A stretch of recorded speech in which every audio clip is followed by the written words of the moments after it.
Well, good afternoon, everyone. Welcome to this EDI Discussion Series, How to Engage Effectively with First Nations Communities and Governments. Absolutely delighted to have you with us today. I have two of my all-time favorite people in the world joining me on the panel today. Wonderful, wonderful leaders who've had a huge impact on their communities, but equally on their jurisdictions and on the country as a whole. They bring a wealth of experience. I'll introduce them to you very, very shortly. A wealth of experience on exactly this topic from an Indigenous perspective, looking at this whole question of engagement in usually precisely the opposite way that governments typically look at it.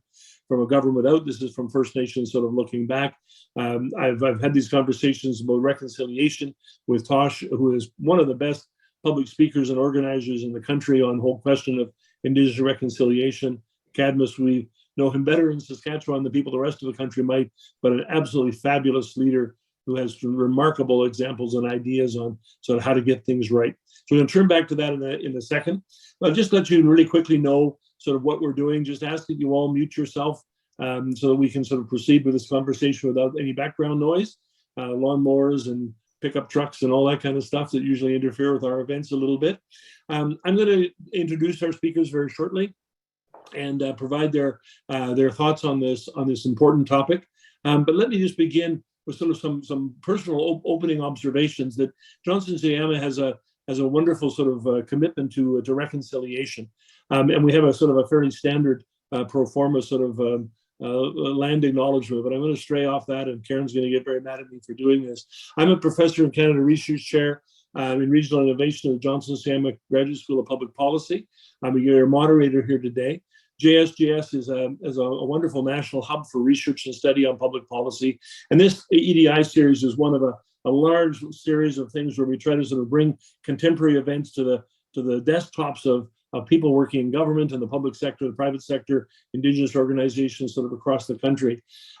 What happened? We're obviously on Indigenous territory. This is not something you need to be told, I think, anymore in this country. All of Canada is Indigenous territory. We are welcomed by Indigenous people from the earliest times. They shared their land, they shared their food, they shared their knowledge, they shared their technology with us. They actually made it possible for early Europeans to survive here in North America. We took that friendship and that guidance and turned it on its head. And as a nation, we did not react very well to Indigenous people. We marginalized and colonized and put them in a sort of a legislative basket that we call the Indian Act and the Indian Reserve System and things of that sort. We have to get past that. And I'm just delighted to be here with two such good friends. Tosh is from the Yukon. My hometown actually is from there, and Cadmus, I'll explain, is from Cowessess First Nation here in Saskatchewan. But we're bridging the country, and we're looking at sort of different ways in which different communities in different areas are dealing with this question of engagement. The Yukon perhaps is almost the exemplar for Canada of how you can actually make things work. And Tosh and I would be the first to say it's far from perfect, but in fact, as a region that's trying to get this right, Saskatchewan is not an exemplar. We're still struggling to figure out some of the basic principles to try to be treaty nations. We have treaty peoples, First Nations peoples. We're not a treaty province yet. We're not a treaty country yet. We don't hold that in full sort of responsibility. So we've gathered here, I think, today really as an act of reconciliation. Non-Indigenous people need to figure out how to work comfortably, honorably, respectfully, decently, and enthusiastically with Indigenous folks. Some of the most dynamic economic opportunities in the country rest in Indigenous territory, some of those interesting social policy, some of the most pressing social problems, the cultural issues and things of that sort, not to sugarcoat absolutely anything, but we're absolutely delighted to have all of you with us here, wherever you are in this country, whatever Indigenous territory you're sitting on right now. And I simply hope that every day, not just when you come to a seminar, but every day you reflect very thoughtfully and sometimes prayerfully on what it actually means to live with Indigenous territories, to be partners with them in their land, and be welcomed onto their territory so delightfully. So we're delighted to have you all with us. We're sponsored by the Max Bell Foundation, who's supported us in some of our earlier work. Cadmus and I were on a wonderful panel on economic reconciliation a couple of months ago. So today we're going to talk about governance, and we're going to talk about how different levels of government can engage with with First Nations, Metis and Inuit people in a way that actually is constructive and works and moves everything forward. There is a staggering amount of consultation going on. There's a whole bunch of engagement. Some of it works, some of it's terrible. Some of it sets things back, some of it moves things forward. We've got to figure out as a nation how to do this much better. I do want to simply add that we'll be talking about topics that for many people are highly emotional and that carry particular personal weight or community weight. We're very nervous about re-stimulating trauma for people who've been through enough sort of already. If you look in your chat, Karen's going to add a series of sort of sources that you can go to if you're interested in finding out additional information. If you feel that the conversations are touching you in a place that's very uncomfortable, please feel free to reach out. There's lots of folks there who are more than anxious to help. So just to let me know how it's going to proceed, I'm going to introduce our speakers very quickly. I've asked them to give their own thoughts on this particular topic, and they'll do so. I've got a series of moderated questions and answers. I'm going to bounce off both of them. We'll have conversations back and forth. And then we've set aside a lot of the time, hopefully 45 minutes, for questions and answers from the audience. So prepare your questions, get them sort of ready to go, and please feel free to sort of join in. If you have any difficulty reaching us, Karen Jester LaForge is sort of on this call right now. She's responsible for sort of getting this information out to you. Contact her directly. She'll be in the chat as well. So I've got these wonderful Cadmus and Tosh, you'll be delighted. The people who wrote these don't necessarily know you as well as I do. So they made you sound really smart and they made you sound really capable and really, of course you are both of those things, right? But they're these wonderful effusive things. I keep thinking, no, this is Cadmus and Tosh. So this is a conversation with Cadmus and Tosh, but I want the people to know who they're talking to. So Cadmus is a Cree and Saulteaux First Nation. He was the chief of the Cowessess First Nation until last month. He's a graduate of the University of Regina, a graduate of Masters of Public Administration from Shoyama School of Public Policy. He's got all sorts of really interesting awards and recognitions. The Queen Elizabeth Diamond Jubilee, Queen Elizabeth II Diamond Jubilee Medal. 2015 was named one of CBC's Saskatchewan Future 40. You still under 40, Cadmus? I don't know. Getting pretty close there. Cadmus was a remarkable leader of his own community, a Cowessess First Nation. You'll be seeing this for years to come. He's got a wonderful person who has replaced him. Cowessess, Cadmus stepped aside. And remarkable activities on agriculture, on environment, renewable energy, and also the exercise of political sovereignty. The work that Cowessess did with Chief Delorme, but also with his council, moving forward on child welfare reform is internationally significant. And I think we'll get a lot of attention for years to come. So Chief, we're no longer, former Chief, delighted to have you with us. Tosh Southwick belongs to the Wolf Moiety and is a citizen of the Kluane First Nation in the Yukon. And this is special pleading on our part, Tosh, but if you want to find the most beautiful place on the planet, you go to the Kluane First Nation and look west. This is the most beautiful place in the world. It's the Kluane National Park is right next door. It's a really small northern community. Tosh is known for very many things.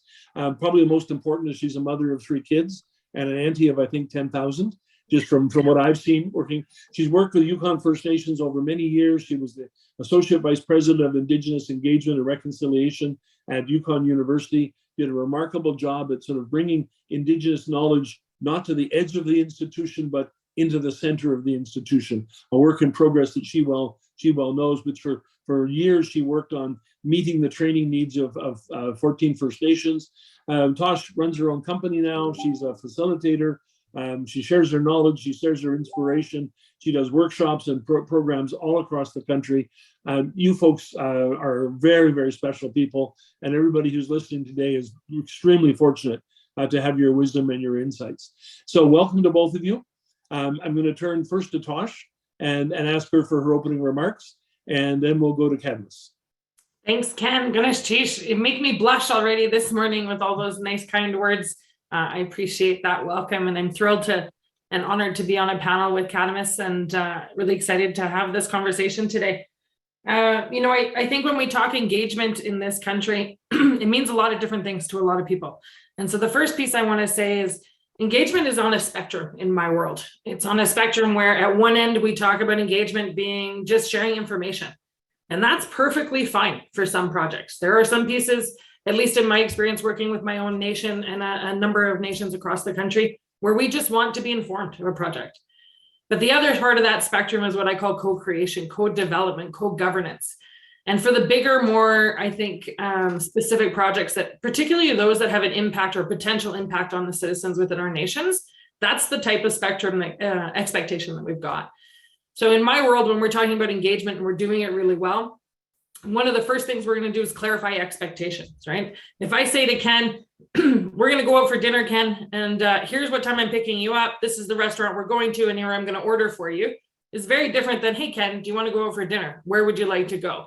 A very different conversation. So setting expectations in that tone from the beginning is really important in engagement. In addition to that, I really embrace this piece, at least with my work and the clients I work with being clear as being kind. You want to know from the beginning what that box is. If I have expectations for my nation on engagement, for example, that you're going to come all the way north and you're going to come to my community 4 times, you're going to meet with my elders and you're going to meet with my youth, and you have a $20,000 budget, you're not coming, you're let alone 4 times.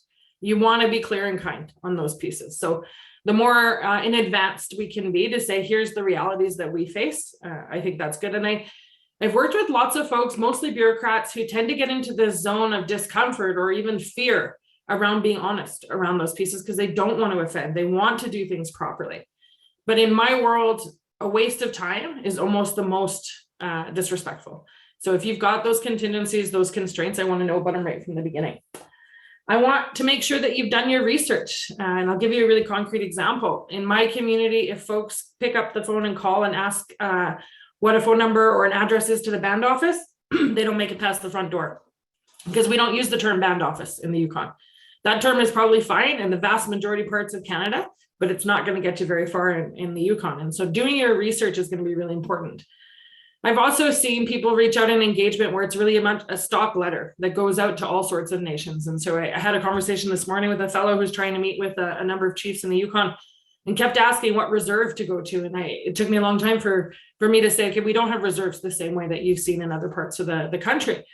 And so it was clear to me he hadn't done his research. So I'm not really, more likely to go out and vouch for him and get him in front of chiefs if he hasn't done that, for example.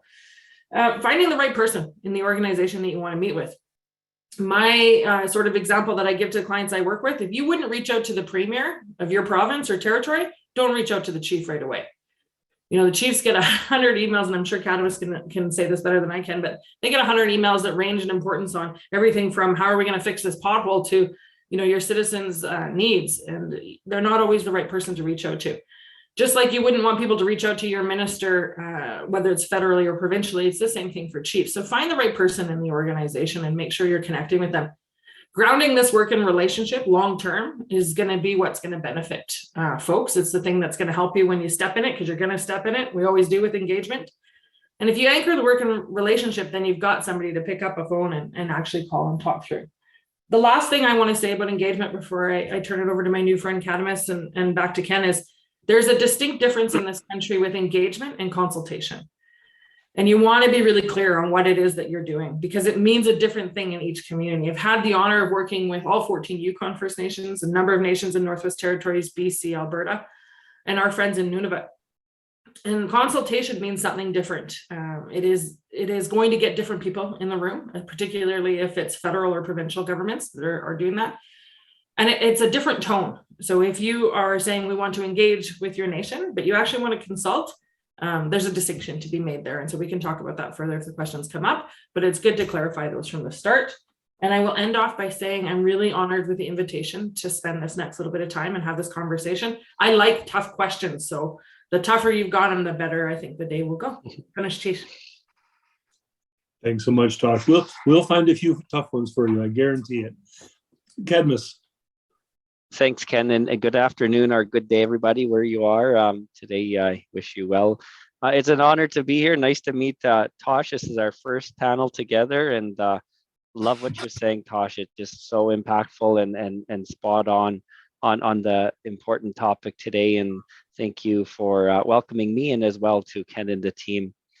Just to add on with the limited time we have to understand there's layers when you approach things. Indigenous governing bodies is a term today that we must understand better.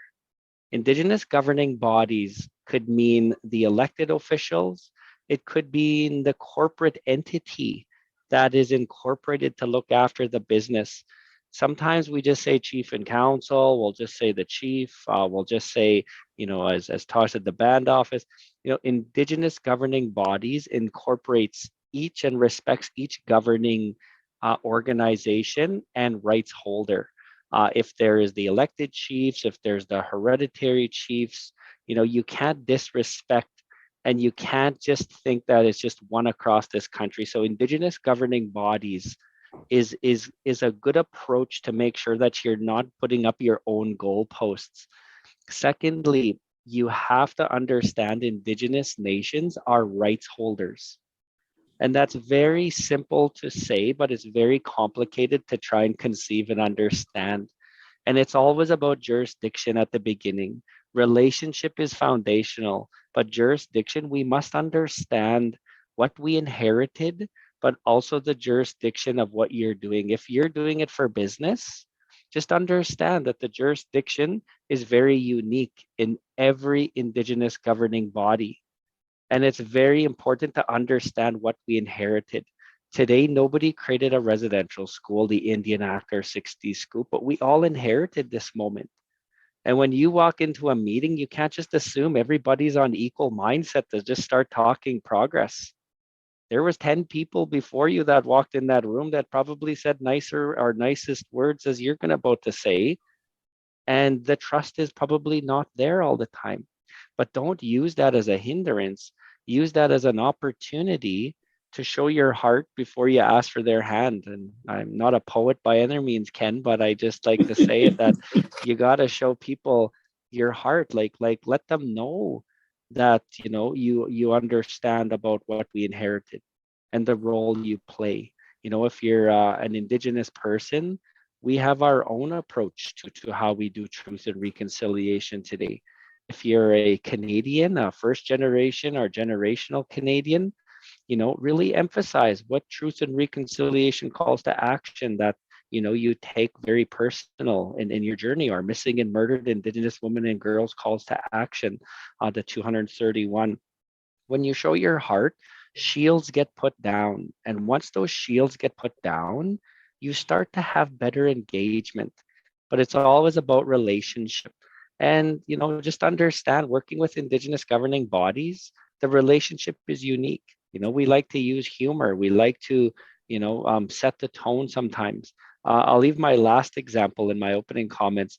When Cowessess did child welfare reform, we had Team Saskatchewan, Team Canada, and Team Cowessess at the table. That's how I always explained it. I'm like, okay, Team Saskatchewan, you're up. Okay, Team Cowessess, you're up. Okay, Team Canada, you're up.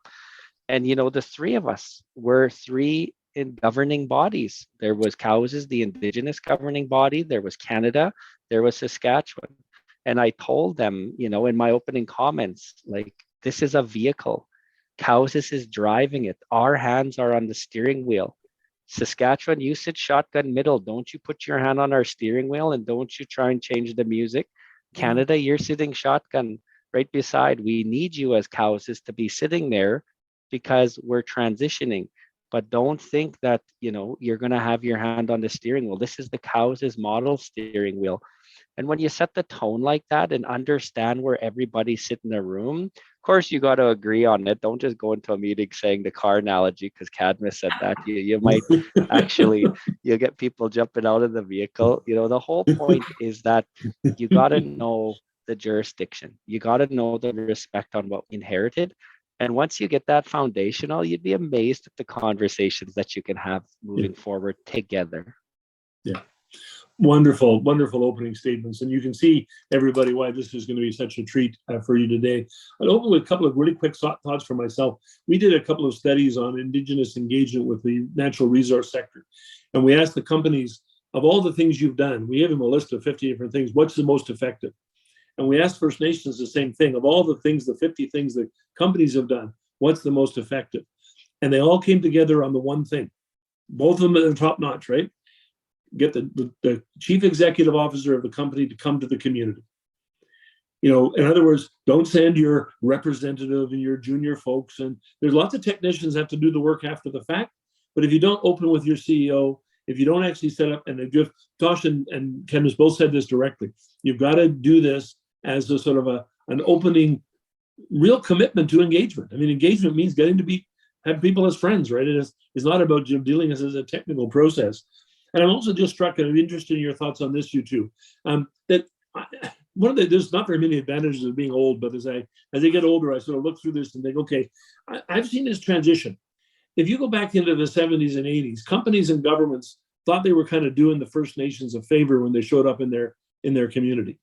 We should go up and talk to them. Didn't have to, because they just passed the laws and passed the budgets, didn't have to talk to them sort of at all. And then we get to this point of consultation where we said, well, we now require ourselves to. You must go up and talk to them before you build a road or before you build a power dam or whatever else. And we shifted because of the courts into the language of consent.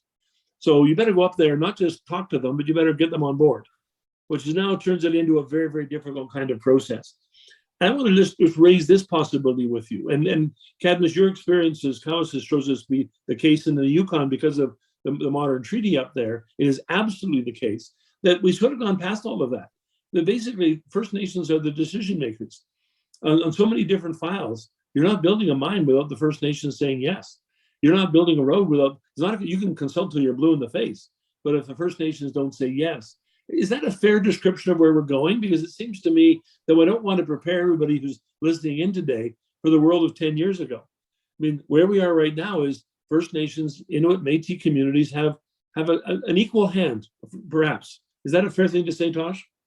Yeah, I think it depends on the sector. I think there are some sectors that are doing better at that than others. In my experience, we're either dragging people along on the reconciliation journey, and it's going to be really painful and bumpy on that road for them, or they're getting it and they're advancing on their own. So I'll give you a few examples from my world. I think medical professionals are being dragged along. I don't see a whole lot of doctors and physicians engaging in the conversation.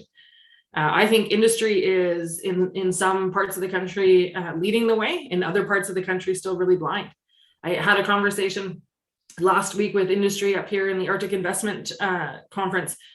If you're just starting to figure out what your land acknowledgement is, you gotta move probably a little faster, right? It feels really slow there. And then we've got other jurisdictions in other sectors that I think are doing exactly what you said, where they're realizing, yes, First Nations are a partner, and that you're not going to be successful in your project if they're not working with you in support, all of those pieces. Cadmus really liked your example of driving the car. The piece that I'll say that I think people are still missing is not only are First Nations driving the bus in that example, but they're actually deciding where to go. And there's a big distinction there on those pieces. And that has a lot to do with engagement, because if you're coming to the communities to engage on a priority of yours where you want to go, and it doesn't align with what's going to help my nation grow or my citizens flourish or make this territory or country better, then I probably don't want to drive on that road with you. And if we do want to go on there, then we need to have the conversation about who's driving and whether or not we're just informing things. So I agree with you on that pendulum shifting for sure. I'm not sure it's gone all that way for all the sectors. Yeah, that's great. Thanks. Cadmus, your thoughts? I mean, are we preparing for the last, we talk about engagement, are we preparing for 10 years ago? Are we preparing for today, or are we preparing for tomorrow? Thanks, Ken. And just to feed off of what Tosh shared already, I just want to praise and thank the leaders before myself that have engaged and educated and had the patience. Today in 2023, I do believe society is more of an understanding. In the 70s and 80s, I do believe it was a very different time, and how Indigenous rights were respected and understood. The challenge we face today in 2023 is reconciliation has a ceiling. And, it starts at a personal level. As everybody's probably understanding what Truth and Reconciliation is, what Orange Shirt Day is, what Indigenous Peoples Day is, now what Ribbon Skirt Day is in January. Unfortunately, it has a ceiling because deep down in the intuition is, how does this benefit me? That's a common question that people don't really say out loud, but unfortunately, it does have a ceiling. And why I start off with that is reconciliation can only happen. And we're talking about number 92, I take it, with the business and reconciliation, with how engagement is done, how consultation is done. But to even think bigger than that is you cannot even move to number 92 in truth and reconciliation, business and reconciliation, until whoever's sitting at the table truly understands the truth. You cannot skip truth. And the challenge I find in many of these areas, and in Cowessess, we've done renewable energy projects. We have done farming in the last 7 years while I was able to help be a decision maker there. And I always found that industry got it, but them too, a lot of industries had ceilings. Cowessess is in the potash fertile belt in southern Saskatchewan. And the jobs, the shovel holders, the supervisors, the training, those are check marks, and those are tangible check marks. But the challenge always went back to is, what role does Cowessess play in the macro decision of a lot of these?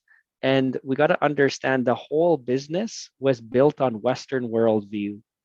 There's two worldviews we live in today as Canadians and Indigenous people. There's Western worldview and Indigenous worldview. Western worldview example is Section 91 gives federal jurisdiction. Section 92 gives territorial and provincial jurisdiction. But they missed a step in 1867. They should have made a Section 93 Indigenous rights and jurisdiction to make it understood at that time. But unfortunately, they just put the Indians under Section 9124 as a little federal responsibility. So now today, industries are sitting at tables with Indigenous governing bodies saying, okay, I'm here to engage, I'm here to consult, I'm here to understand you want to play a part in this. But then when it doesn't go well, the political side, the MLAs and MPs of our country that run the legislation, will kind of always push it back to corporate. Corporate will sometimes push it back to legislation. And here, Indigenous governing bodies are just sitting here saying, well, don't blame us for this project not going. It's your Western worldview that hasn't welcomed in the Indigenous worldview yet in what has always supposed to be in this country. And so it's up to us as individuals to remold that today and how these two worldviews can coincide together. And we're getting there. It's just going to come with some gray hairs for some, and some projects that are going to go, and some projects that are going to have more engagement moving forward. I know I'm long-winded, so I have one more little bit to add to this one. The Indigenous to Indigenous side, we have to remold our own internal governance structure to be prepared for this. A lot of us are modeled under the Indian Act, under Indian agent mentality, under parent the government and the administration, the child, and micromanaging administration. Like, no, we got to think nation building. Like, we got to prepare our governing bodies to be ready for this change as well. So it is on both sides. Oh, thank you too. There's wonderful, wonderful thoughts on that. I'm going to jump back and forth doing the questions I prepared and the ones that some of our participants are sort of sharing with me. So we've got quite a few of them up there. So please do put your questions in the chat and we'll get to them when we can. Really interesting question came up. Can you provide guidance on what level of government to engage with First Nations on an issue? The tribal council? Do you go to the individual First Nation? What about the organizations like Federation of Sovereign Indigenous Nations in Saskatchewan, a Council for Yukon First Nations in the Yukon, many other examples across the country. So Tosh, how does an outsider, non-Indigenous person representing an organization decide what level of governance to engage with? Yeah, it's a fantastic question. And I would say that Indigenous governance piece that Cadmus mentioned earlier is getting more complex, not simpler. And that's a process of growth. The advice that I would give based on my experience with the clients that I work with is it should always be up to the individual nation as a self-determining nation to decide where the engagement lands. So if they delegate that authority of engagement to a tribal council, a friendship center, or some other entity, that's fine. But it needs to start with the individual nation. And I think one of the mistakes and it's human nature, it's not just, the way Canada works. We want to make something simple and efficient. And so it makes sense to go to a tribal council where there's a whole host of First Nations, or to AFN, for example, the Indigenous organizations. But that's not always the best engagement piece. And I think that assumption can undermine that Indigenous self-determination. I think there is a piece to be said for capacity on the massive quantity of engagements that are happening. And so you will see some nations put up their hand to say, okay, we're going to engage together. And here in the Yukon, we will see First Nations say, actually, you're working really well with those Southern Shoshone nations. We're okay with that approach right now. But the key to that is they're saying that. The assumption has been made by another entity. It's been their assumption.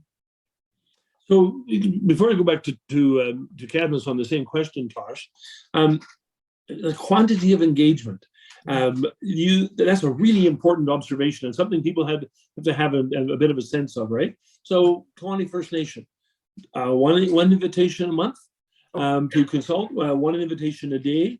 What's the scale of what's going on here? And what's the capacity at the community level to respond to those requests for engagement? Yeah, so it's 11:30 here Yukon time.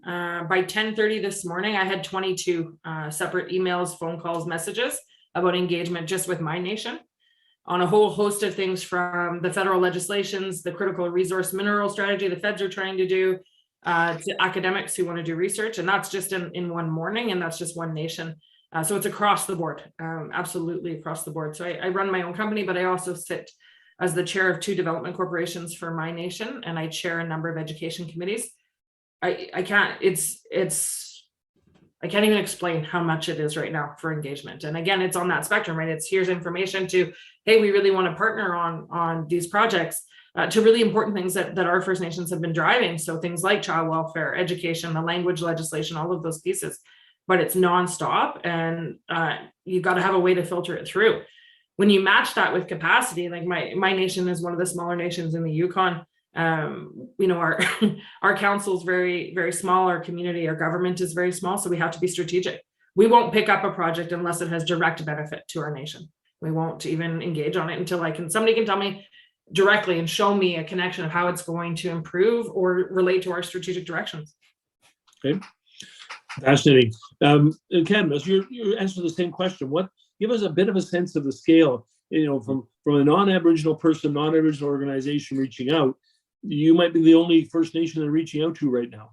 Some companies are dealing with 20 or 30 of them, but many of them are only dealing with, go out there and deal with Cowessess. What's it like from your side? How many requests for engagement would Cowessess get, and what's your capacity to respond? Mm-hmm. Thank you, Ken. In the province of Saskatchewan, where Cowessess resides right now, there is a renewable energy procurement policy with the government of Saskatchewan, this Sask Power, which is the monopoly. And I'm just going to give you an example. It says in there, no company can engage in renewable energy without an Indigenous partner. I love the procurement. But the thing is when you Google in Saskatchewan, First Nation renewable energy, Cowessess is usually at the top of that Google, because we got 4 projects currently and we're about to finalize a 5th one. And so we do get a lot of requests for partnerships in that capacity. In Treaty 4, there's 34 nations, First Nation nations.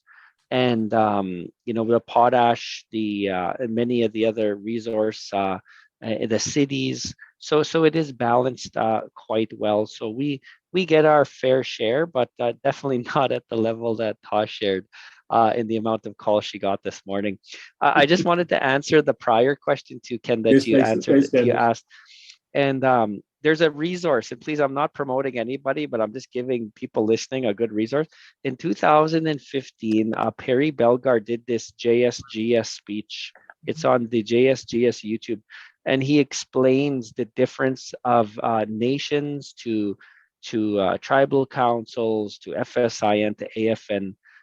Anyways, I'm going to explain it here in 30 seconds, but if anybody wants to look into more of it, there is a video on YouTube of one individual explaining it.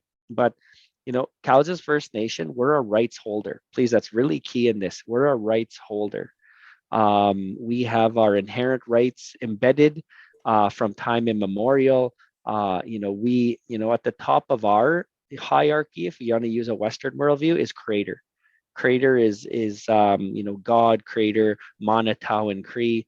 And then you got the Cowessess citizens. There's 4,500 Cowessess citizens living in Canada and beyond.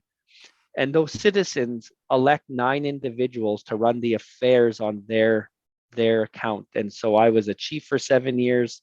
And so that's the rights holder. Sometimes First Nations are a part of an agency. So an agency is a group of certain nations in a certain area. So like File Hills Agency, for example, you got Papikasis, Okanese, Little Black Bear, so forth. So that is an agency, that's a collective of rights holders. Some join tribal councils. Tribal councils, there's, could be as little as 2 to as much as I've known a tribal council to have 15 rights holder nations. So the tribal council does have certain obligations, but they're not rights holders. It's a tribal council overseeing, it's the advocacy of these rights holders. Cowessess also joined FSIN, Federation of Sovereign Indigenous Nations. That's an advocacy. They're not rights holders. They don't sign, agreements.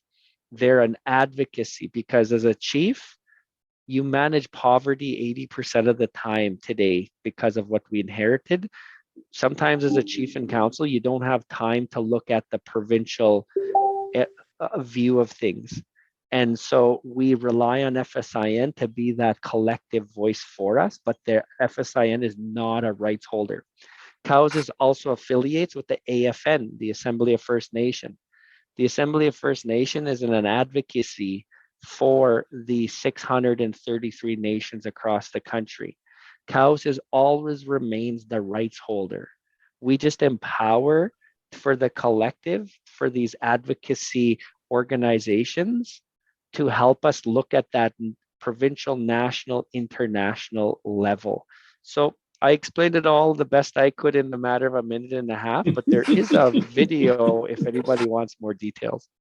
Cadmus, that's terrific. And actually, I think a link to the video has been sent out to everybody in the chat. So thank you for whoever put that up. That's really, really great. Well done. Well done. It's a great answer. So give us a bit of this. Let's talk with you, Tosh.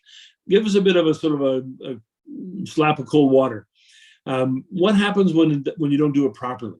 Yeah. Can you give an example or two of when communities are approached for engagement and it doesn't go well? What actually happens? Yeah, it's an ever evolving piece, but I'll give you my favorite example. 6 years ago, we had a company who wanted to do some mining in our traditional territory. Colony First Nations is a self-governing First Nation. Our 20th anniversary is coming up shortly, which means we hold the same jurisdiction as a province or a territory. We could pass legislation, provincial legislation, even federal legislation. And so that mining company was told to come to our government and seek to engage. And so they had sent a letter to the chief at the time and had not gotten a response. And so they showed up in our community unannounced. There were 4 of them. There was a CEO, a few of his right-hand men, and sort of admin person that was there. And they walked into the front office of the government office and said, we've been told we need to meet with the chief. We need to meet with her immediately. We need to get started on this project. It's particularly important. We're not used to dealing and don't particularly like dealing with women. We just want to get this over and done with as fast as we can. So our chief walks out, who happens to be a First Nation woman. We are all 14 Yukon First Nations are matriarchal. Shook his hand and said, super nice to meet you. He said, can you show us on the map where your project is? And he pointed to a spot in the traditional territory that happens to be on settlement land that he'd have to cross to get to there. She said, thank you very much for coming all this way, but we're not actually going to participate in your project. And just so you know, that settlement land that you have to cross and you no longer have our permission. So we'd expect you to pack up any equipment that you have already placed there. And you've got 30 days to get the hell off of our land. He walked out, stopped a $6 million exploration project in its feet and called the territorial government, called the premier. And the premier laughed and said, yeah, you had one shot at that. That was like, we can't help you. That's not our land. That's their land. Best be getting off. Thanks for coming out. Ouch. Yeah. I mean, and the thought that somebody, even in the last 20 years, would say that about as not wanting to deal with women is repulsive in the extreme. So you sort of I wasn't cheering for them from the beginning. So it's yeah. So Cadmus, your story of what happens when it doesn't go right. Thanks, Ken. We had tell you a quick little story. We had a individual come from the government, the provincial government, to sit with council to review their engagement policy. And so he booked, they booked. I thought it was they, but it was an individual. He showed up and expected us to have read the policy already, which I'm a master's in public policy, so I do actually read policy. I take a lot of enjoyment reading it, and had my but he just assumed all the council read it. And so anyways, we're sitting there and we're sharing with him our thoughts for like 20 minutes, and he didn't have a piece of paper or a pen in front of him. An individual looked like a summer student. No disrespect to summer students, but I just like, I found it so funny I just laughed because of how uncomfortable it was. And finally I said, how are you remembering everything we're telling you? And he stops and he looks at us. He's like, is someone taking notes in here? Can you give me your notes after? And I'm like, my response to him was, we're in a challenge of treaty today because this is the kind of attitude the governments and Crown had 170 years ago. I really hope you can go back to your government and explain to them that what you just did to us was so disrespectful. And I nicely welcomed him out of the room and said, this is not a respectable eye to eye. The second one was we were in a business deal, and Cowessess received a nice grant from Canada for our business deal. The company we partnered with assumed that we are going to split it 50-50. And Cowessess told this private company, no, this is our equity. And this company's like, no, this is our money. And we're like, we're not patting down your profits. Like, you got to understand that Cowessess, we manage poverty. When we get $1, we put it to language, we put it to molded houses, and somebody in the meeting said, when you get $1, you go somewhere nice and celebrate. I was like, this is 100% our money, bringing it to the table. And it got really ugly for a while. Like the project almost got canceled, but it took a lot of engagement and education. Like, I had to meet with the CEO of the company. I had to meet with the board chair of the company and constantly explain it. And we ended up coming to a happy result on it. And Cowessess actually did have to share a little bit of it because the project meant that much to us. The government wouldn't get involved. They just said, please try figure it out. So please, I'm not trying to say this to try and find wrong in government or industry, but sometimes when it goes wrong, the tone at the top has to keep the conversation going without putting up shields. Like, you always got to keep that conversation going. So we had a successful ending on that example. Well, these are devastating examples on the one hand, Tosh and Cadmus. They're the kind of thing you can't believe people do it wrong, and yet those might have happened yesterday. In other words, these problems sort of persist. And Tosh, I'm sure you've heard this story before, but at one point the Yukon land claims process was really going in bad way on negotiations. And the leaders behind, particularly the territorial leader in the negotiations, so said, it's time for us to get away. And they basically took everybody on the land for a week.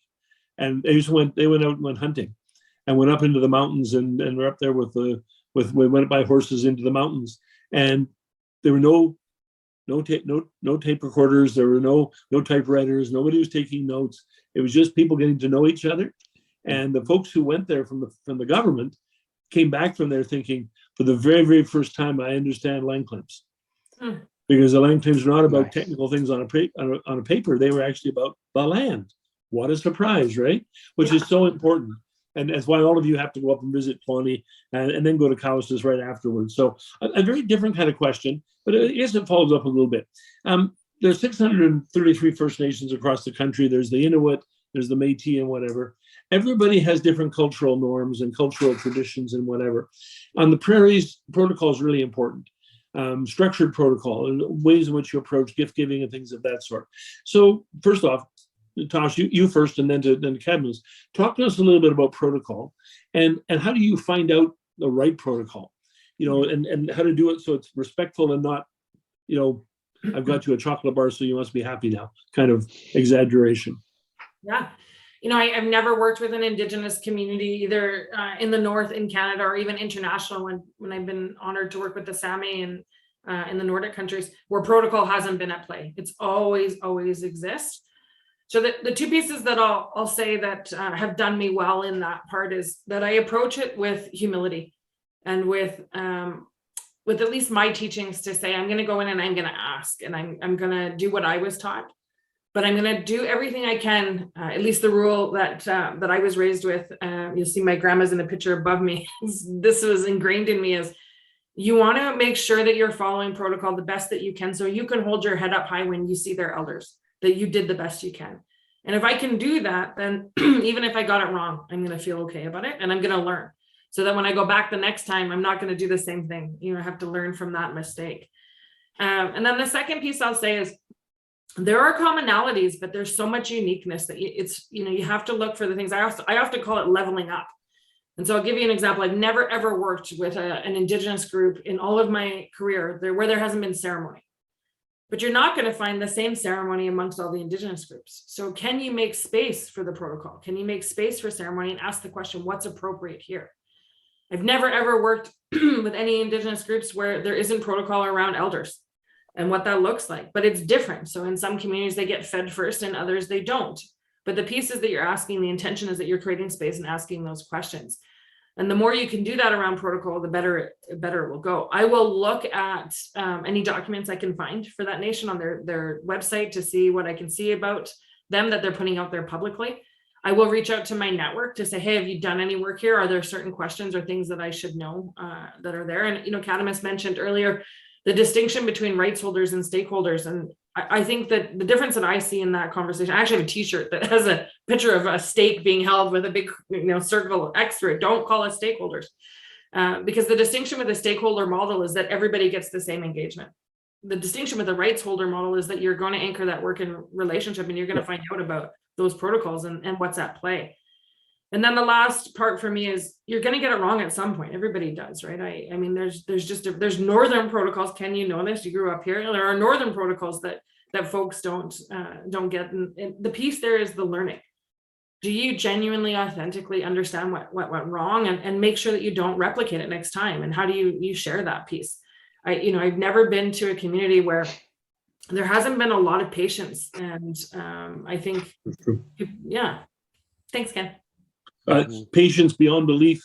Tosh, Yeah. I don't understand it with all the frustrations and all the trauma and all that kind of stuff. I don't understand the patience, but boy, does it ever help us all in this process. It's quite an amazing thing to see. Cadmus, your thoughts on protocol? Mm-hmm. In Saskatchewan, and please, I'm Saskatchewan based, so I'm just there's an institution called Saskatchewan Indian Cultural Center. It's based in Saskatoon, and it has some really good resources in regards to protocol. It has books that were written by Indigenous people. It was blessed by Indigenous people, and they're there. I always like to share with industries and government is, don't there's places you can go to do your own readings on this. And that's not my answer. I'm just saying that. And I joined this one organization across the country years ago. And we went to Inuvik, and I want to say this because I think Tosh and Ken would find this a little funny in my answer. We went to Inuvik, beautiful place. I always thought Prince Albert was north for me, but Inuvik is a whole new north to me. And anyways, we went to this whale hunt, and I was the only, I wasn't the only, sorry. There was a few of us, but I was probably the most the one that would eat whale blubber. Let's just be real specific in my story. And there was Indigenous people from that area, knowledge keepers, and they started handing out this whale blubber, and I was eating it. And this elder was watching me, and it wouldn't dissolve in my mouth, so I eventually had to spit it out. And she's like, "What kind of Indian are you?" She was so amazed, and I was laughing. I was like, "I'm a buffalo eating Indian. This won't dissolve in my mouth." And I think just how honest and funny that moment was. Our whole group was just so, welcomed into that area. But, why I say that is, you step into meetings, you go into a room, and it's probably tense because as government or industry, and I'm talking about the non-Indigenous governing bodies, there was 10 people before you that walked in that room. And trust me, they probably be left not the best taste in the relationship. You are sometimes going to get painted with that brush, but don't think that's a bad thing. It's your moment to really show your heart first. Don't go in there asking for the hand. Don't go in there just saying, this is what I want. This is the checkbox, sign here. Is there a pipe ceremony? What's going on? Like, no. Go in there, open up a little bit, talk about yourself. Kids are always foundational. Share a story and be very upfront and say, the end goal here is that, we, as I'm trying to speak in third person, we want to create this, this company, or where we want to do a strategic alliance in 20 years from now. We want to, have equity for you, not for you, not handing it off, but, you're thinking eye to eye. We want to have board members. We want to have equal, that's the end goal. And then just follow it up with, can we understand how to get there? We're going to disagree or agree, but can we always come to this moment here to have this equal discussion? And keep the words less, and go out and eat whale blubber, or go out and join the powwow, or go out and engage in the culture of it. Engage in the non-holding a pen or pencil, taking notes, but just show it. And I tell you, it'll carry a long ways. Every nation has their own unique way of celebrating something. Go to one of their celebrations. Don't go there in a dress shirt. Go there in just your t-shirt and shorts, and just take involved. If they're going to be jigging, go up there and jig. As shy as you are, I tell you, people are going to be like, I like this person. And if you get teased, that means we like you. Like if you have a nickname walking out of there, that's a good thing. But also understand that as Indigenous to Indigenous, we inherited our own history. And sometimes that culture, that inherited history is kind of always a little challenging as well in our part. That's not your battle, but just recognize it, that you're an ally being there to help shed light, to help bring a smile, to help show there's hope in the future. So it's always to build that relationship. These are wonderful, wonderful contributions. So I'll make a quick comment here, but then I'm going to start going through some of the questions that are coming in for us, and there's lots of them. And we've got about just a little over half an hour left, and I want to make sure we get through as many as we can. But Tosh, you'll appreciate this. Our friend Mark from Carcross is the one that did this to me.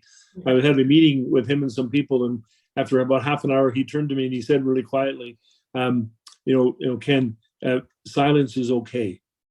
I talk too much, and so ever since then, I've learned a little bit about that. Not so much, but it's wonderful. And they do tease you, Cadmus. You're absolutely right. And the sense of humor in Indigenous communities is legendary. So here's an interesting question that came from Leanne, if I could. Tosh, she was responding. I'll address this question just to you, Tosh, but your comments about the volume of engagement requests and the fact that you had to put priorities on things. Put yourself in the mind of the other person at the other end. They work for an organization. They've been told to go out and engage and to reach out to a community. Their work is not your work, isn't your priority. What can they do to make positive change, even though their work is not a priority for your community at this particular juncture? Yeah, that's a fantastic question. I think they can do, and Cadmus mentioned this earlier, but they can do their own work beforehand, get to know the community, the priorities that exist, and what it is that we are looking at for strategic directions. They can and should, at least the advice that I give to my clients, reach out at least 6 times. Try by email, try by letter, phone call. A visit's always welcome if you can. But it's not enough just to send one quick email and say, okay, they're not interested, right? You heard me mention the number of emails just this morning. So I would reach out numerous times. I would be authentic in that. And I would say, look, this may not be a priority, but we just want to acknowledge that, to Cadmus's words, you're a rights holder in this project. We want to see how and if you want to engage. Is that keeping you notified, or do you expect and want something else? The single best engagement sessions that I've ever seen or ways are when government in particular, but I've also seen industry do it. They come to us and ask what our priorities are. What are the things that you want us to help? Like, we don't need to be fixed. It's a huge pet peeve of mine, particularly in the North, where people think we're broken and our communities are broken. And they come in, they have all these brilliant ideas, and this will help you with those pieces. We don't need to be fixed. We're not broken. We've just inherited a whole lot of crap from colonization, and we need your help, but we need to drive that piece. So engagements can go well there. The last thing I'll say on that particular question is timing is really important. Where it might not be a prior emergent priority right now, if timing is aligning and the stars are aligning and all of those things are there and it's right, then we may be more interested in 6 months or in a year. And so don't stop trying, particularly if it's a larger project. I think you'll hear from us pretty quickly if it's something that we don't like or you're doing it in the wrong way. And so silence can sometimes be scary and deafening, but it can be hey, keep going until you hear from us type piece. Yeah, that's really interesting. So Cadmus, we're jumping back and forth on questions. You guys are just wonderful, and your answers are so useful and so specific. It's extremely, extremely helpful. Cadmus, to you, a question that Chelsea asked about the value of a municipal government having an Indigenous engagement framework. We always think of layers of government, and everybody thinks the federal government is most important, then the provinces, then the municipalities, and now First Nations is the fourth order, but of course that order is changing over time. So what about the value of an Indigenous engagement framework for your municipal government? And if that was a good idea, what would be the important, appropriate first step to make that actually happen? Mm-hmm. Thank you for the question. What is the end goal? That's one question everybody approaching Indigenous relationship and empowerment is what is the end goal? And to me, it's simple. The end goal is equality. Indigenous nations want equality. Indigenous people want equality, while our Indigenous worldview isn't tested or oppressed anymore. And today, more Indigenous people live in urban settings than on reserves or in territories due to higher learning, due to health, due to just job opportunities. And so municipalities now have a more direct and indirect role to engage with Indigenous governing bodies. So you got to understand the end goal. And when it comes to engagement, I find two approaches that cities can do. It's molding the models of the social impact, but it's also molding the economic impact as well. Because when a child wakes up and watches their parent get ready for work in a home fire, you can change so much in a generation.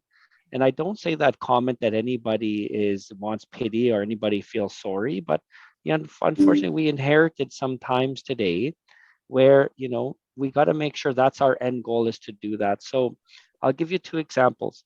Cowessess has a role with Saskatchewan, and we have a role with Regina. Regina, we play a really direct role. I find Regina has a tough go at engagement because there's almost like a Indigenous to Indigenous territory uncomfortable discussion that needs to have.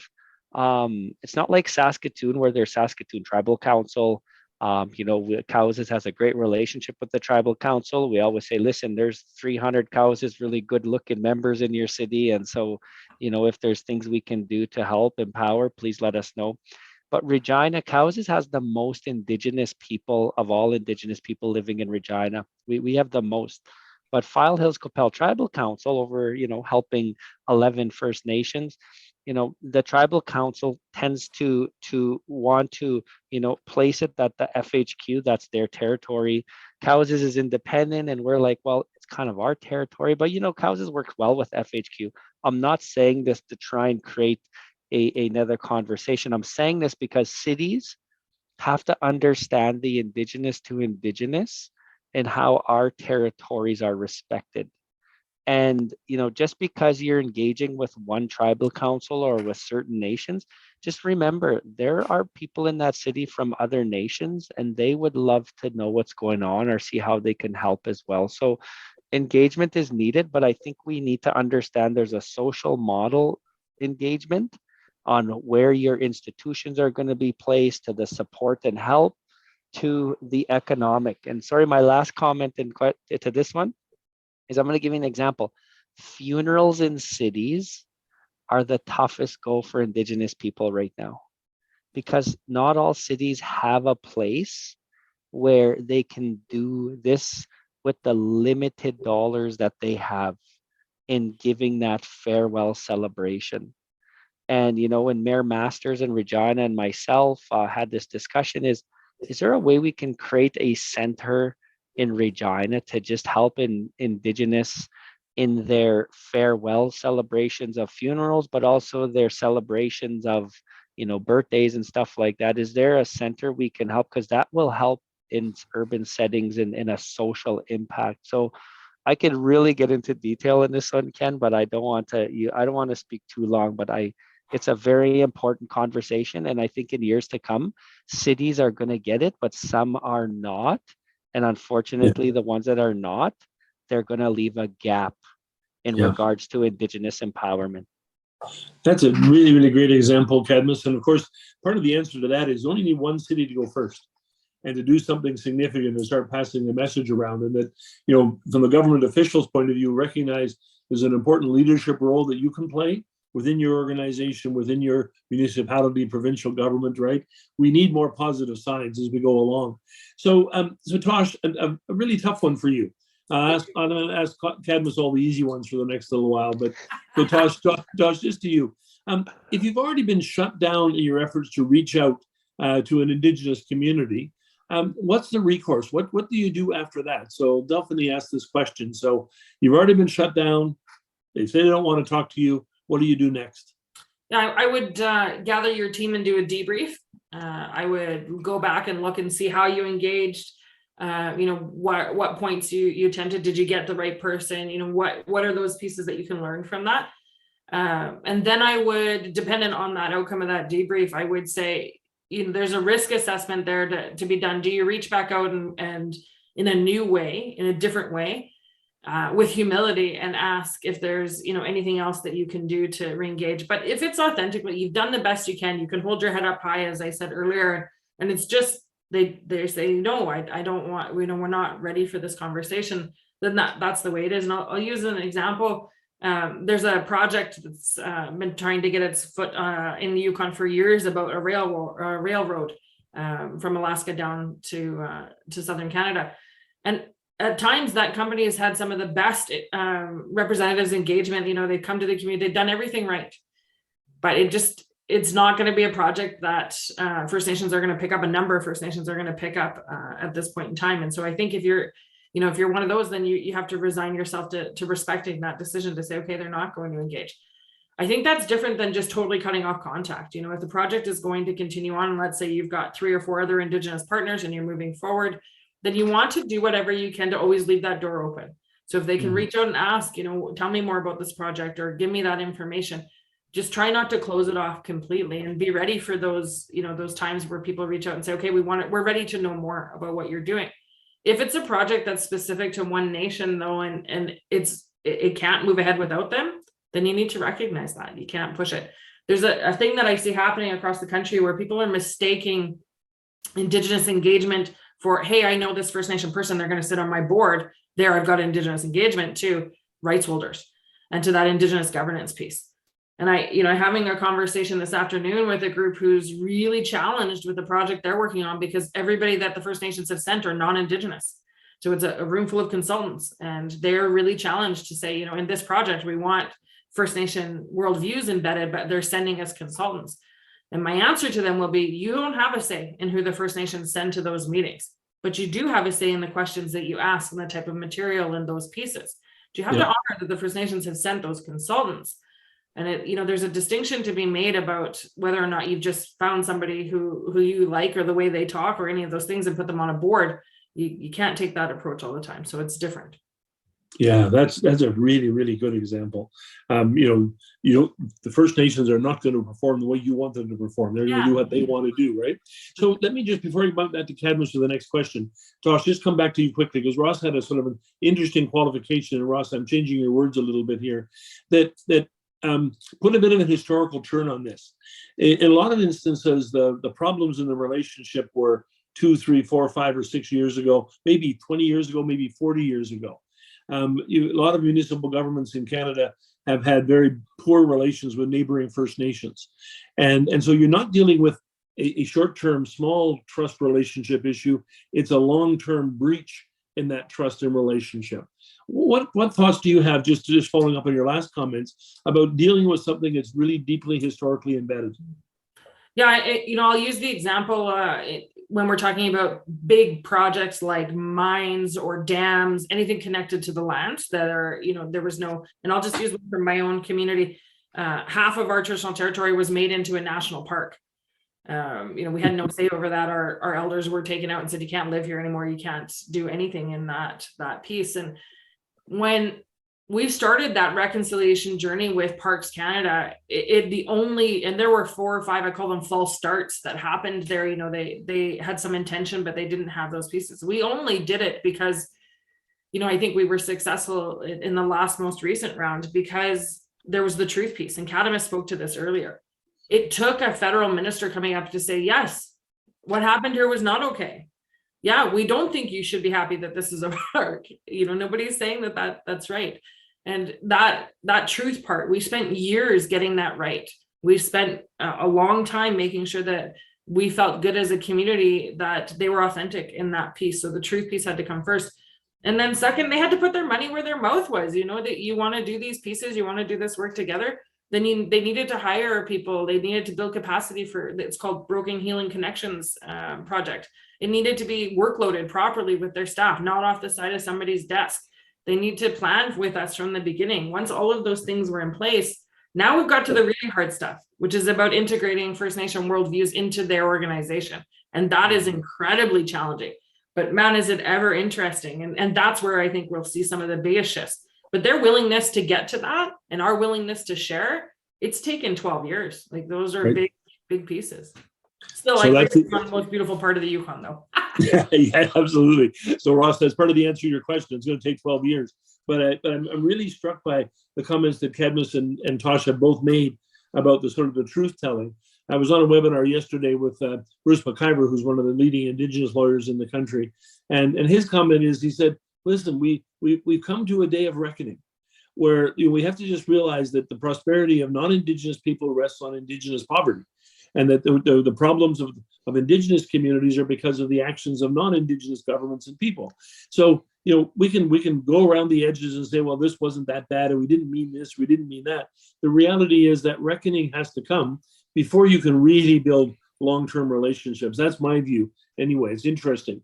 So Cadmus, a very different question. Some people are asking some really sort of, please help me with this as much as you can kind of questions.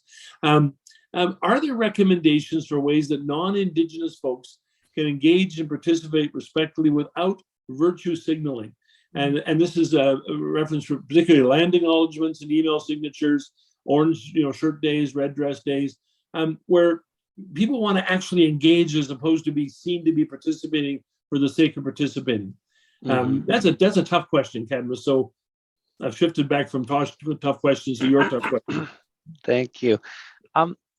In a world today, if this country didn't create policy at one time to create the Indian Act, residential school, 60 scoop, and so forth, we would be at a different time today. There would be a lot more, equality, respect of Indigenous worldview and Western worldview. Unfortunately, we're not there right now. That's just we inherited this moment. I got a 4-year-old boy that showed up to me about 5 minutes ago. I don't know if anybody's seen it on the camera, but my hope is that if he has children, that it's going to be a better and more engaged world with Indigenous worldview.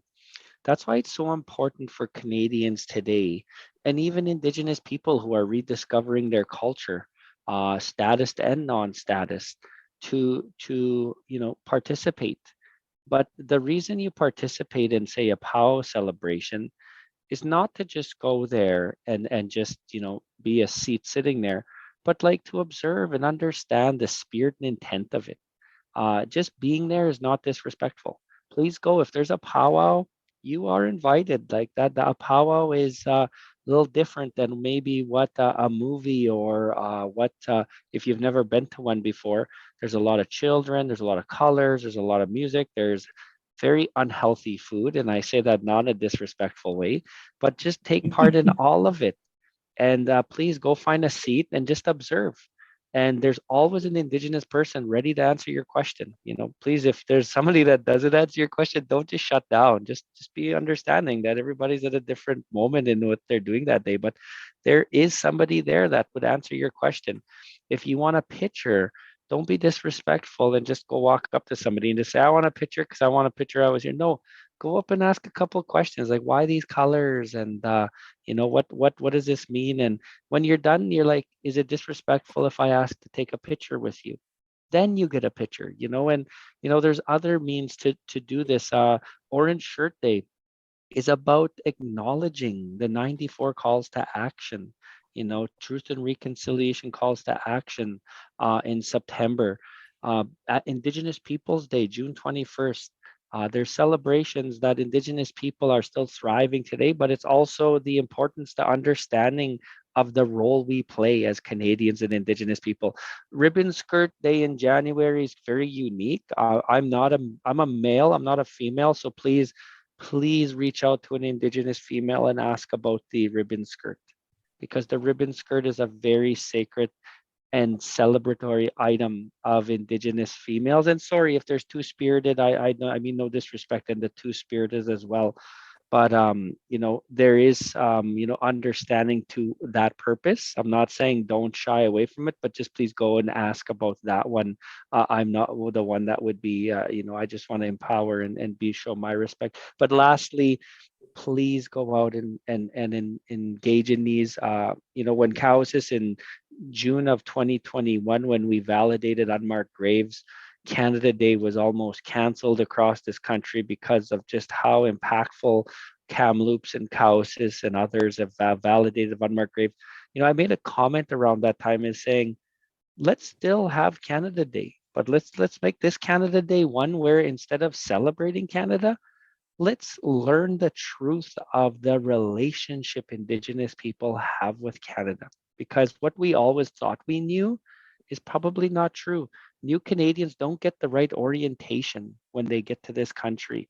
Generational Canadians were not taught the truth until the last 5 years. So, you take part in these to open your mind and just kind of remember you're resetting what you thought was the truth to how beautiful and vibrant that Indigenous worldview is. Well, thank you very much. And I hope they all took that as a call to personal action.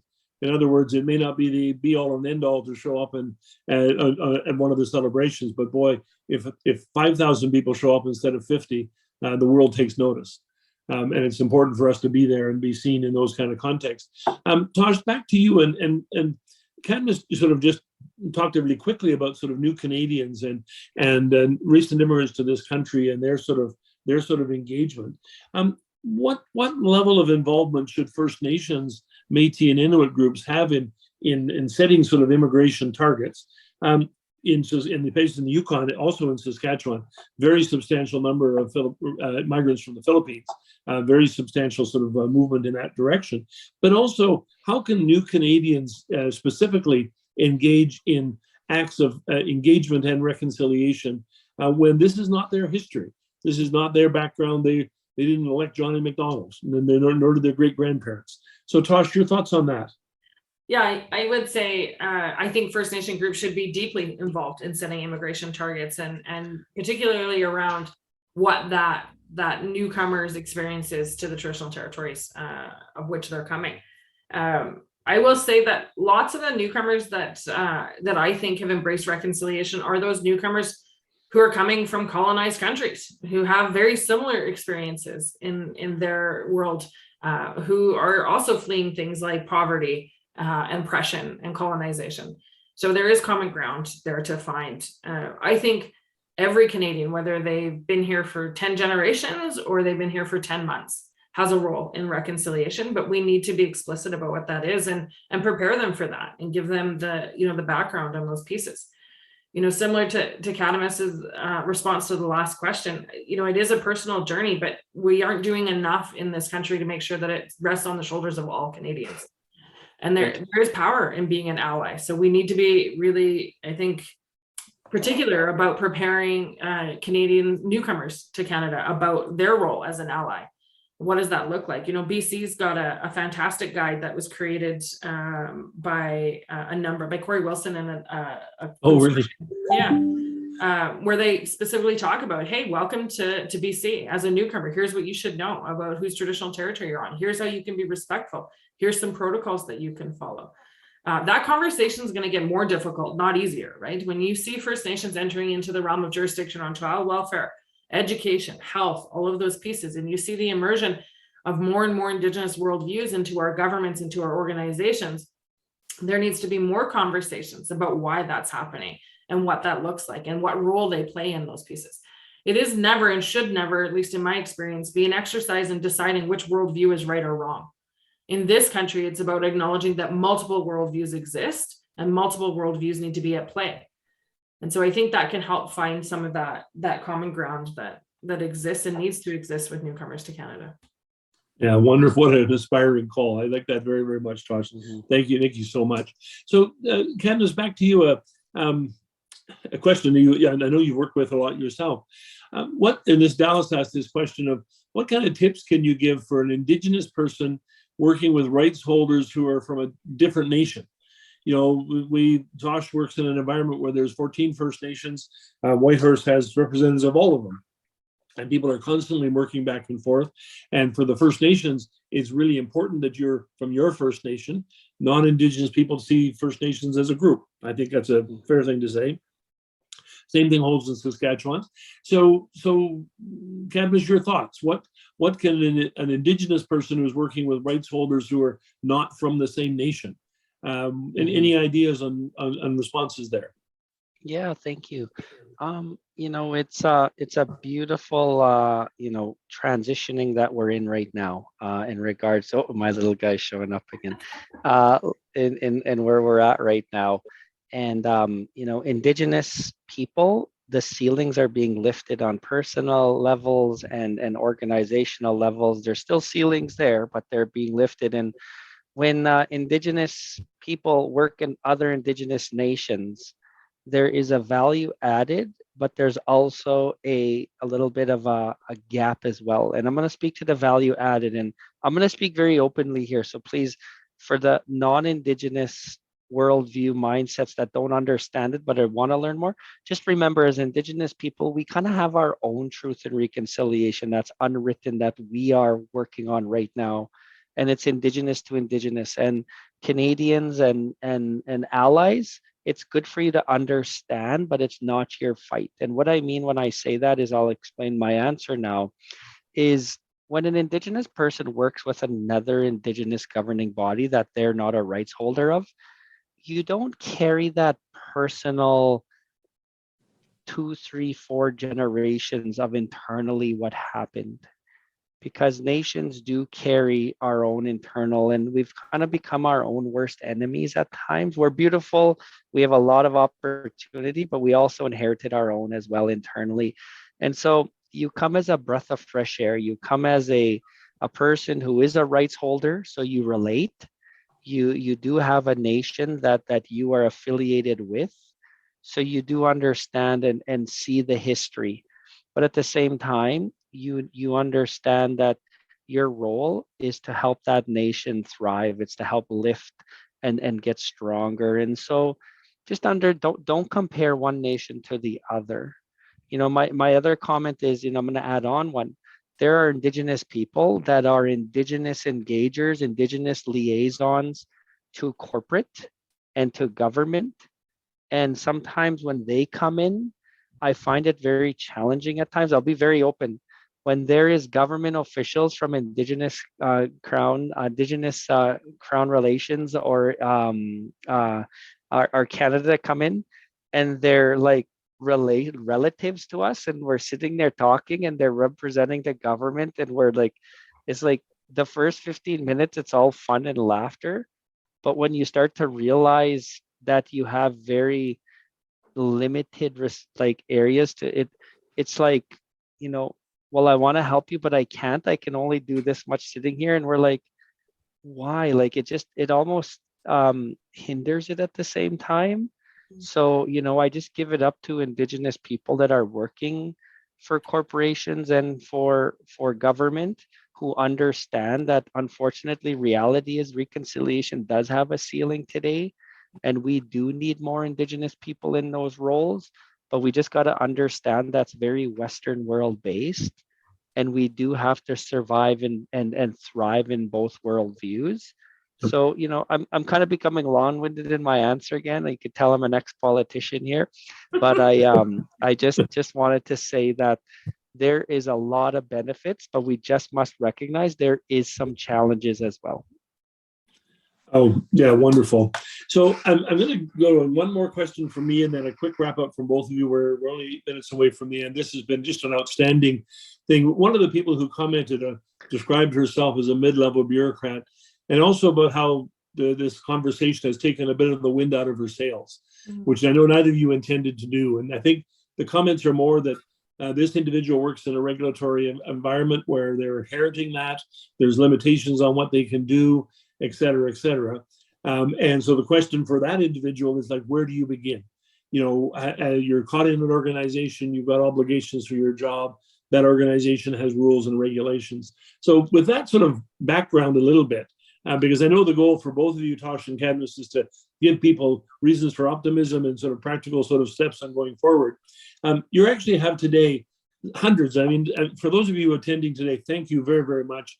We've got something close to 700 people have signed up for this session today, and appreciate your interest greatly.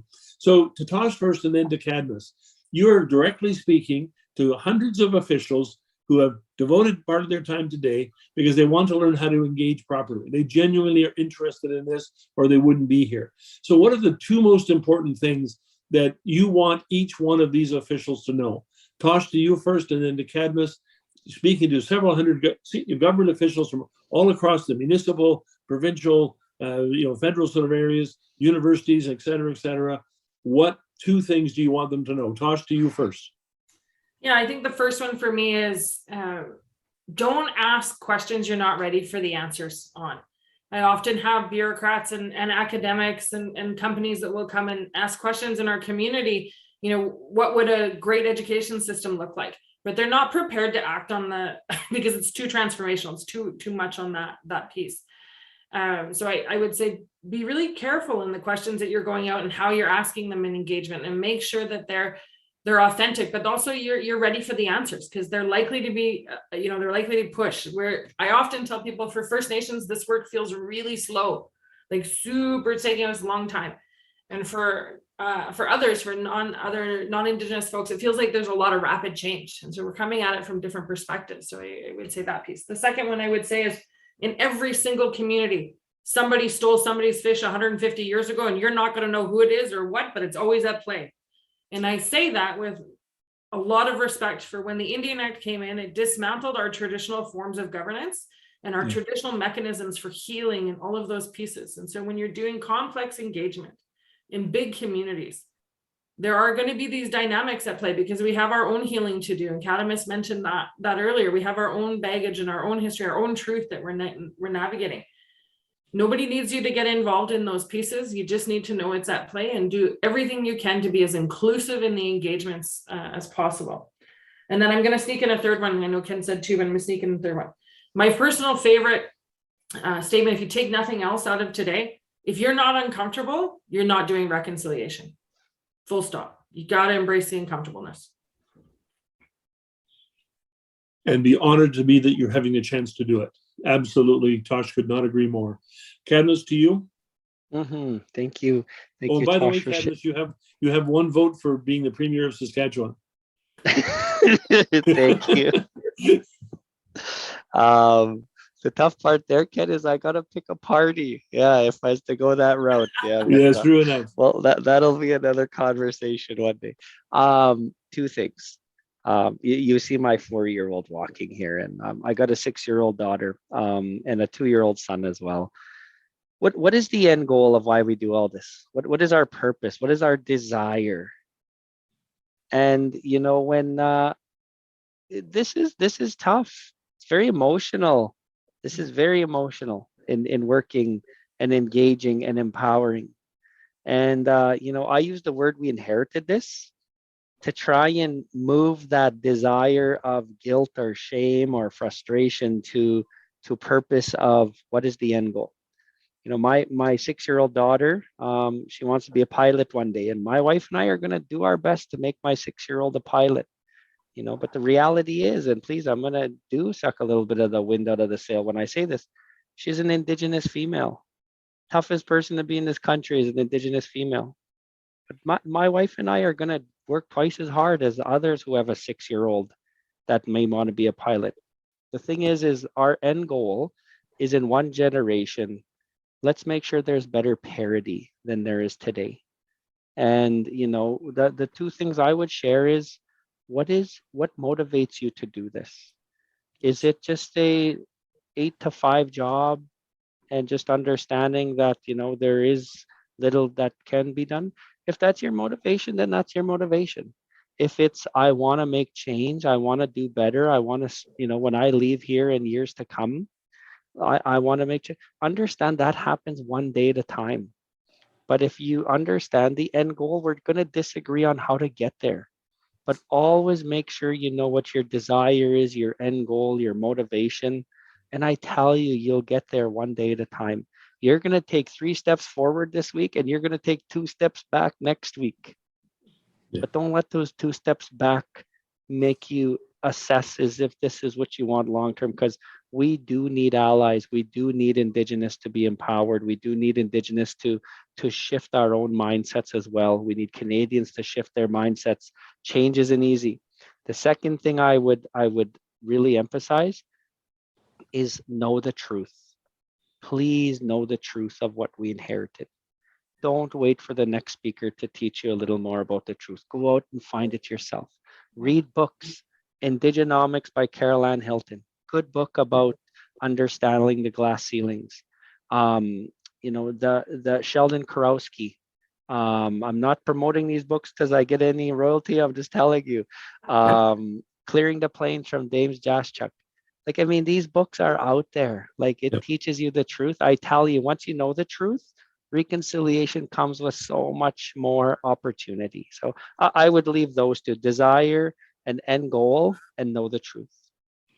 Well, you two have been magnificent. We got to the end of our time, and we have to finish right at the bottom of the hour. As an audience, you've been great. The questions have been absolutely wonderful. They've been fantastic. Cadmus, a really quick observation. An Indigenous woman set up her own airline in British Columbia. If you don't know who they are now, I'll connect you up with them. And I think your daughter needs to have a role model who actually not only can fly an airplane, but actually runs the airline. And that's the future in this country. It's absolutely astonishing. And I guess I want to end with this. We had one comment that was, the comment that we had about how this was a bit overwhelming and sort of out of the air, the breath taken out of the air. And Tosh is right. This stuff is uncomfortable. And we got to feel it in our soul. We're not going to do very much. But one of the questions that came up here was a really interesting question about capacity and how people often say, oh, the First Nation doesn't have the capacity. I would say this back. We have a massive capacity problem in this country. It is the capacity of non-Indigenous people to understand and be open to working with Indigenous folks. It isn't a capacity about intelligence and technical skills and all that kind of stuff. First Nations are okay. They can handle that one way or the other. We do have a huge capacity on the other side of non-Indigenous people who do not know how to approach Indigenous folks. Cadmus, Delorme, you are wonderful. I always love having you talk. Tosh, you're one of my favorite people in the world. Cadmus, too. You guys have been wonderful. This has been a remarkable day. I thank you very, very much. And we're ending precisely on time. Thank you, everybody, for being here today. Nice, Chief. Thank you. Thank you. See you, Tosh. Thank you. Bye, Cadmus. Bye-bye.